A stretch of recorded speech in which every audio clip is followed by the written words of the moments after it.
Bienvenue à l'invité de Télé 50 qui reçoit à nouveau pour vous Steve Mikaï, délégué de l'opposition aux travaux du dialogue qui se déroule actuellement à la Cité de l'Union africaine, mais également président du Parti travailliste et porte-parole de la NCPS, Nouvelle classe politique et sociale. Bonjour Monsieur Mikaï.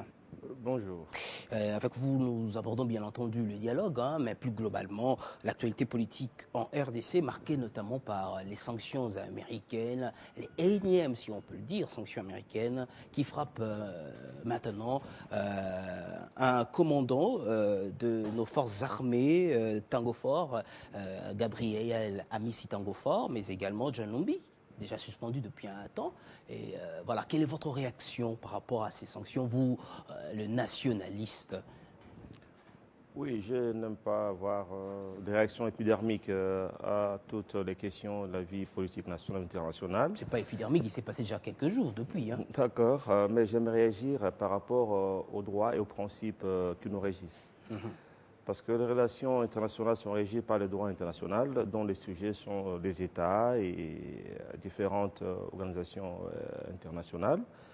Ce ne sont pas des relations entre un État et des citoyens de notre État. Si bien que je ne comprends pas ce que base, par exemple, le Sénat américain s'est réuni et prend une décision applicable aux citoyens congolais. C'est ce que nous appelons de l'impérialisme. C'est quoi un impérialisme? C'est la domination d'un peuple par un autre peuple. Quand nous votons ici, moi je suis député élu par les Congolais, si je me permets de proposer une loi à l'Assemblée nationale pour sanctionner un Zambien, cela veut dire que le peuple congolais domine sur le peuple zambien au point, n'est-ce pas, de voter pour le député. C'est pour dire que le Sénat américain n'a pas le droit de voter des sanctions contre les citoyens de notre pays. Ça, c'est le principe. C'est vrai que tous les États sont membres de l'ONU. Et à ce point de vue, il y a des principes qui sont arrêtés. Parce que le droit international est fait de quoi? De traités et de conventions. Alors, il y a des principes auxquels tous les États ont souscrit, notamment le respect des droits de l'homme, n'est-ce pas? Oui. Alors, quand un État viole le droit de l'homme, c'est tout à fait normal que d'autres parties à ces mêmes conventions, ou bien à cette convention, puissent dénoncer, n'est-ce pas, cette violation de ces principes par cet État. Alors, quand il faut prendre des représailles, des sanctions contre cet État, il faut absolument passer par les Nations Unies, parce que tous nous sommes membres. Ce n'est pas normal que la France prenne des décisions sur les citoyens belges ou les citoyens suisses, ça n'a pas le sens, et ne ferait jamais. Cela ne fait que par rapport aux États qui sont considérés comme des États faibles, comme le nôtre. Et si souvent, c'est avec la complicité des citoyens. Parce que dans nos pays africains, eh ben, nous mettons souvent, les gens mettent le combat pour la conservation ou la conquête du pouvoir au-dessus de tout. Mais pour nous nationalistes, nous plaçons au premier plan d'un hiérarchie de combats politiques. Il y a d'abord le combat pour l'indépendance du pays, le combat pour la souveraineté au premier plan, et au deuxième plan vient le combat pour l'éducation du peuple, pour réveiller sa conscience, n'est-ce pas, pour justement interroger les pratiques patriotiques, n'est-ce pas, la défense de la nation, et enfin vient le combat de la conservation et la conquête du pouvoir. Ici, chez nous, dans nos pays, quand vous êtes à l'opposition et qu'un État étranger dérape, s'ingère dans vos affaires, n'est-ce pas? Vous applaudissez. Mais quand vous passez au pouvoir, vous dénoncez les mêmes pratiques. Non, nous voulons être objectifs, dénoncer ce qu'on peut dénoncer en toutes circonstances. Cette ingérence n'est pas acceptable. Ça c'est de un. Oui. De deux, pourquoi ces sanctions peuvent-elles concerner les généraux, les militaires? Parce que ce sont des exécutants. Il faut s'en prendre justement aux décideurs, aux hommes politiques. Ici, il s'agit d'un combat psychologique bien programmé. Vous avez vu, on sanctionne ceux qui sont censés maintenir l'ordre. C'est qu'on peut dire, quand ça dérape, laissez les gens agir, ne faites rien. Si vous agissez, nous vous sanctionnons.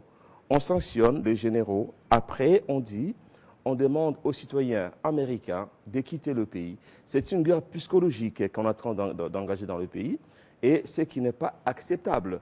Ici, mon rôle à moi, ce n'est pas de défendre un régime, défendre le point de l'opposition, mais défendre les principes généraux de droit, défendre la souveraineté nationale. Alors, ici j'inviterai, n'est-ce pas, tout le monde à réagir. Je me souviens une fois, un défenseur des droits de l'homme. Vous rappelez que les États-Unis, bon, déjà que le Congo n'est pas le seul pays au monde concerné par des sanctions, dont les ressortissants sont sanctionnés par les États-Unis. Hein, la Russie est également, voilà, quelques disons, responsables russes sont également sanctionnés par les États-Unis par rapport à ce qui se passe avec l'Ukraine, vous le savez, mais également les États-Unis, étant donné sa responsabilité. C'est un pays membre du Conseil de sécurité des Nations Unies, on se souvient de ce qui s'est passé au Rwanda, veut prévenir.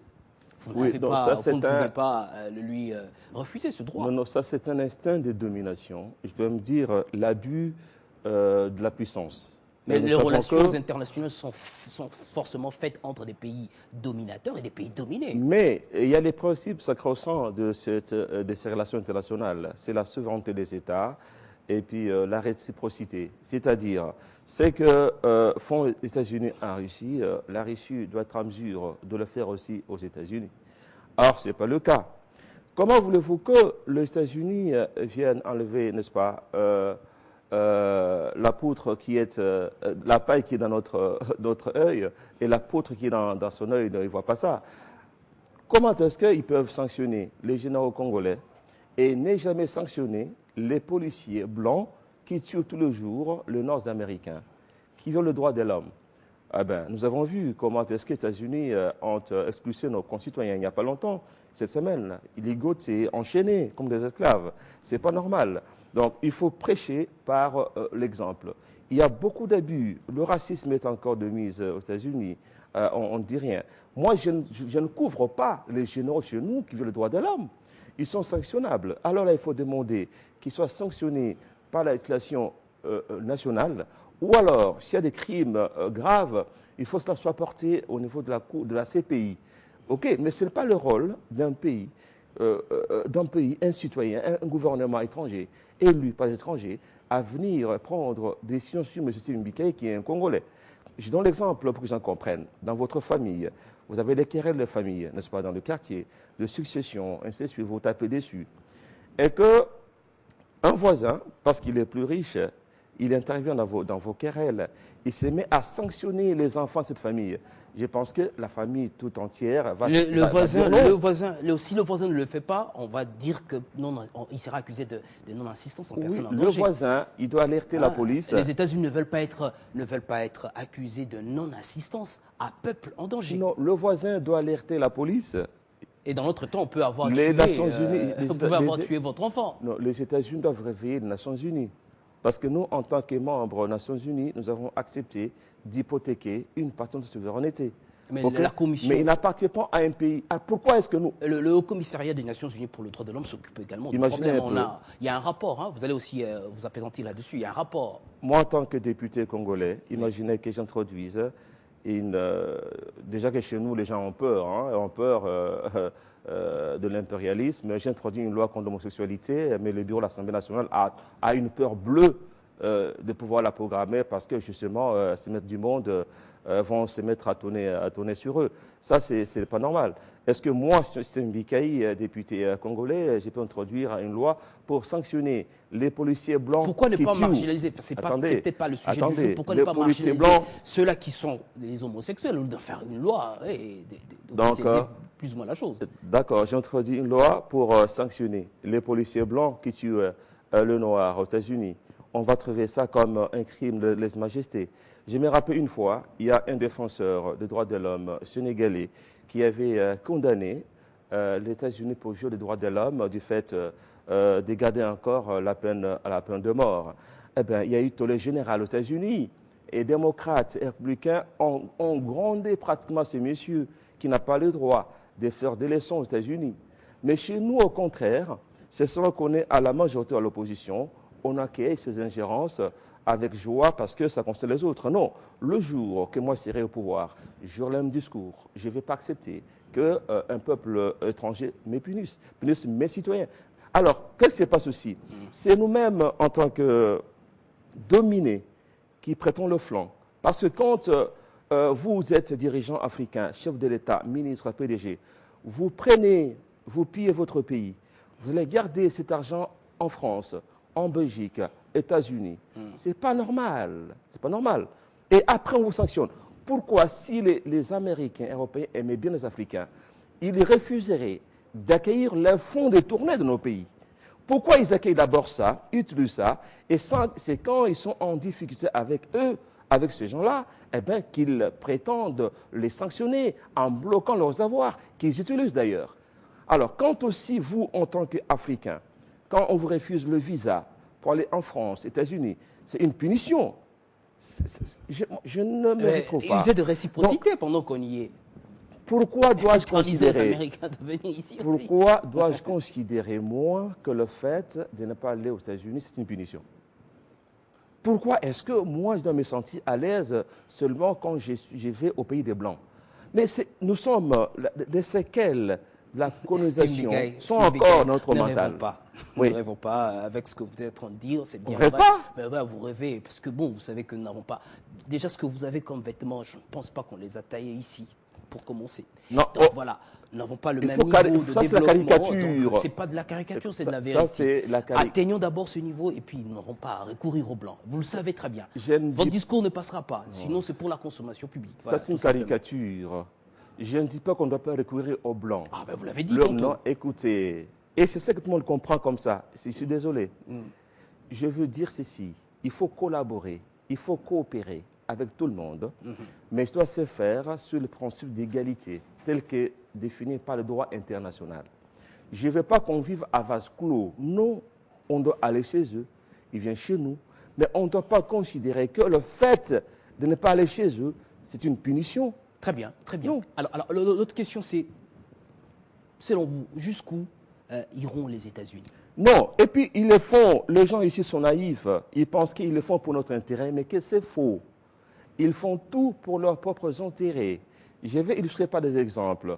Vous avez vu ce qui s'est passé au Congo-Brazzaville. Oui. Avant d'aller au référendum, eh bien, M. Sassou Nguesso est allé voir d'abord le maître, entre guillemets, François Hollande. Quand pour demander son quitus, il a eu. Voilà, il a tout fait et le monde s'est tu. Nous avons le Rwanda, où Kagame devient pratiquement un empereur au Rwanda. Ils sont tus. On a vu François Hollande venir en Afrique, passant par Cameroun. Face à Biya, il n'a passé aucun mot sur l'alternance, la démocratie. Or, Biya, c'est un chef coutumier, n'est-ce pas, au Cameroun. Mais c'est quand il arrive au Congo, je vais bien qu'on fasse pression pour qu'il y ait démocratie dans mon pays. Mais c'est le deux poids, deux mesures. C'est qu'on peut dire, ceux qui suivent France-Afrique, ils savent comment les mallettes de dollars quittent l'Afrique pour l'Élysée. Sommes-nous obligés d'attendre que l'homme blanc avec son bâton puisse nous dire « faites ceci, faites pas cela ». C'est là que je condamne voilà. nos chefs d'État africains, des régimes africains, qui prêtent le flanc à cette ingérence, comme je l'ai dit, en violant nos constitutions. Après, nous n'avons pas à nous plaindre qu'ils puissent s'immiscer dans nos affaires. Nous avons déjà prêté le flanc. Ceci ne peut pas expliquer cela. Comme j'ai dit, si dans ma famille, il y a des querelles, je ne peux pas autoriser à un voisin de prendre des sanctions sur mes enfants. Non, là, ça devient de l'irresponsabilité. Mais pour éviter cette ingérence, faisons un effort pour éviter ce qui les amène à s'ingérer. Donc, respectons nos constitutions, le droit de l'homme, ainsi de suite. Mais je ne peux pas, moi, dire que j'encourage. Vous n'avez pas répondu à la question... selon vous, les États-Unis, après ces sanctions, il y en a déjà 3 qui sont sanctionnés, ira jusqu'où? Vous n'avez pas répondu. Et puis on passe à l'autre sujet, c'est il ira jusqu'où vous ne savez pas. Notre soumission permettrait. D'accord. Tant qu'on sera soumis, ils vont toujours continuer à faire ça. Très bien. On parle dialogue 504 jours après la fin des opérations d'enrôlement des électeurs. C'est le délai qu'il faut pour organiser les premières élections, c'est-à-dire la présidentielle couplée aux législatives. ah ben, vous avez gagné. Hein. Vous vouliez d'un délai relativement long pour, semble-t-il, préparer bien les élections, mais aussi vous permettre, vous qui allez peut-être participer au prochain gouvernement, ben, de rester un peu plus longtemps aussi. Nous ne voulons pas d'un délai long ou court, nous voulons d'un délai normal. Parce que comme j'ai dit, on peut bien dire aux gens qu'il y aura élection dans 3 mois. Les gens vont applaudir. Et après 3 mois, eh bien, nous serons bloqués. On aura violé encore les délais. Il faudra encore dialoguer.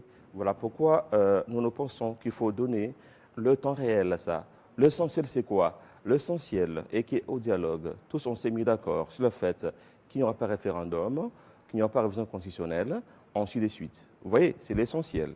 Et que Dans il faut l'essentiel, prendre... à partir de là, on peut allonger ce délai comme on veut, parce Non, que l'essentiel, faut... c'est que la Constitution va être respectée, ce qui est déjà faux, puisqu'on viole la Constitution.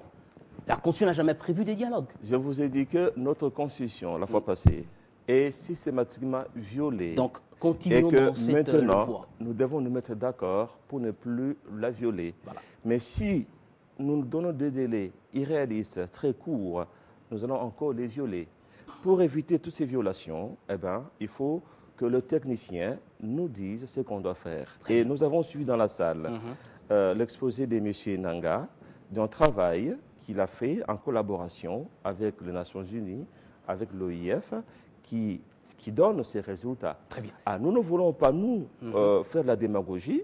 Et nous pensons que toute autre personne qui a un point de vue contraire peut contribuer à démontrer qu'on peut le faire plus tôt que prévu.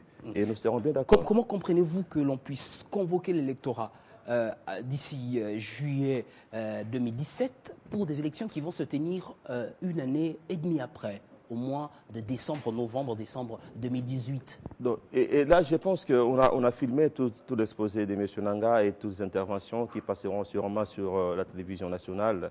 Les gens vont suivre. Bon, je ne vais pas dans un débat aussi technique que ça, parce que moi, je n'ai pas l'expertise pour travailler comme la CENI. Mais la Constitution parle de 3 mois fais pour confiance. convoquer l'électorat. Donc, c'est les 3 mois avant les échéances. Non. Mais vous, Là, c'est pour oui, la présidentielle. l'élection présidentielle. Oui. Tout l'électorat sera convoqué 1 année et demie avant les élections. Ce qui veut dire que les opérations préélectorales seront plus nombreuses à faire quand il y a 3 élections. Le 3 mois, c'est quand il y a une seule élection présidentielle. Mais ici, nous aurons 3 élections, si pas 4, présidentielles, législatives nationales, législatives provinciales, locales. 3 mois si pour possible. 4 élections, ça nous fait 12 mois. Ce qui veut dire qu'il y a plusieurs opérations, n'est-ce pas, Oui. qu'il faut faire. La quantité de kits à commander, des bulletins et autres, et même des personnes à former pour y travailler, n'est-ce pas? Ce nombre est plus grand quand on a beaucoup de soutien. 504 jours. Voilà. Donc, alors, moi, je ne veux pas aller dans ces débats. Tout ça, si on a les moyens, justement, Et puis, les gens se comportent comme s'il y avait l'argent gardé là. Et quand on dit 504 jours, c'est au cas où l'argent est disponibilisé. Hein.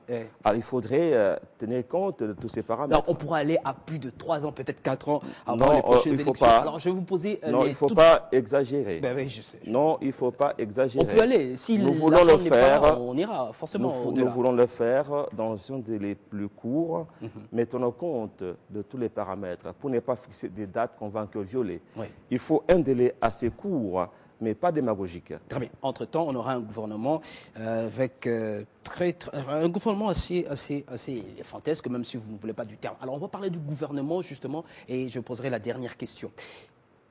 Vous allez constituer une nouvelle majorité s'il faut respecter la Constitution avec la MP.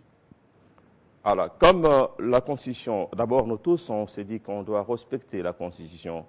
Et d'après la Constitution, le Premier ministre est issu, n'est-ce pas, de la majorité parlementaire, et même tous les ministres. Alors, il va être, bien sûr, n'est-ce pas, désigné, j'espère, un informateur pour identifier la nouvelle majorité parlementaire. Parce qu'à mon point de vue, la majorité présidentielle, parlementaire, opposition parlementaire, prennent fin légalement en décembre.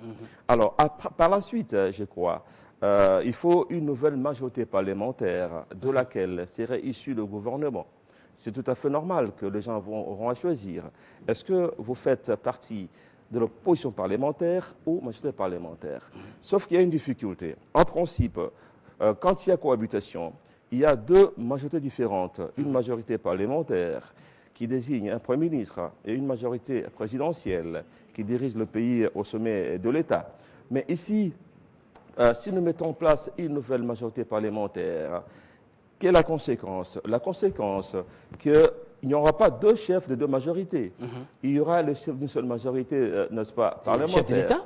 En ce moment-là, ça va se passer comment? C'est la question. C'est la question. Et c'est comme ça qu'en négociant, nous devons trouver des termes pour nous en sortir sans pour autant violer la Constitution. Très bien. Bon, voilà, ça c'est que le Congolais sont capables, ce dont les Congolais sont capables. Alors, la toute dernière question sur Top Congo, on a suivi, vous opposez plus ou moins à Vital Kamerhe quant à son attitude à tout accaparer. Qu'en est-il? Vous nous dites très rapidement, on termine par là. Dans mon style, je n'ai pas l'habitude de m'attaquer aux personnes, aux bémachanais, sur les personnes. Voilà pourquoi j'ai dit quant à je parle, son attitude. Oui, de principe. Vous savez, quand nous sommes au dialogue, nous sommes une composante opposition, une composante plurielle. Il y a plusieurs partis politiques, plusieurs délégués. S'il faut désigner une équipe qui doit aller négocier au nom du groupe, il est de notoriété publique que vous réunissez, n'est-ce pas, en plénière, vous arrêtez les critères, vous désignez l'équipe de négociation. Oui. Mais depuis que nous sommes au dialogue, le co-modérateur que nous avons désigné se comporte en véritable roi télé. C'est-à-dire, quand il faut aller négocier avec la majorité, vous ne savez pas quand est-ce qu'on a désigné les négociateurs et qui sont ces négociateurs. Vous vous retrouvez avec un ami, un beau-frère, ici et là, 3 personnes ou 4, qui vont engager le groupe sans avoir les quitus, sans avoir mandat. Je donne un exemple. Quand on a négocié sur la crise portant sur la séquence des élections, on n'avait jamais su, quand on a désigné les négociateurs pour le camp de l'opposition. Nous qui sommes pluriels, on s'est retrouvés là-bas avec 4 personnes face à 5 de la majorité.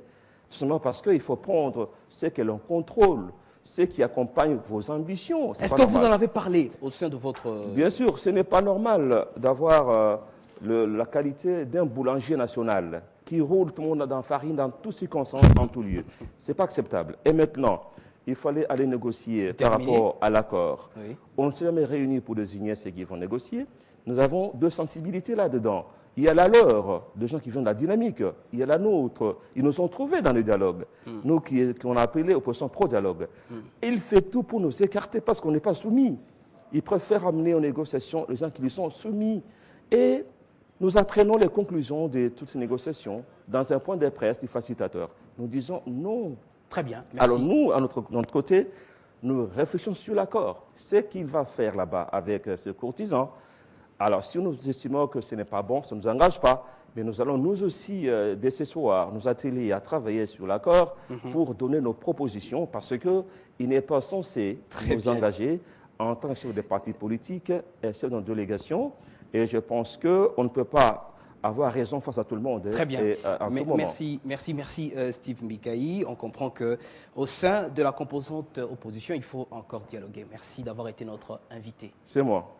C'est également la Mais pour clôturer aussi, hein, non, nous demandons toujours, comme on fait le sondage là, ceux qui ont des propositions par rapport à ce que nous avons dit sur le calendrier, sur les ingérences, sur ce qui se passe à l'opposition, peuvent toujours nous saisir au 085 083 66 62, je répète, 085 083 66 62.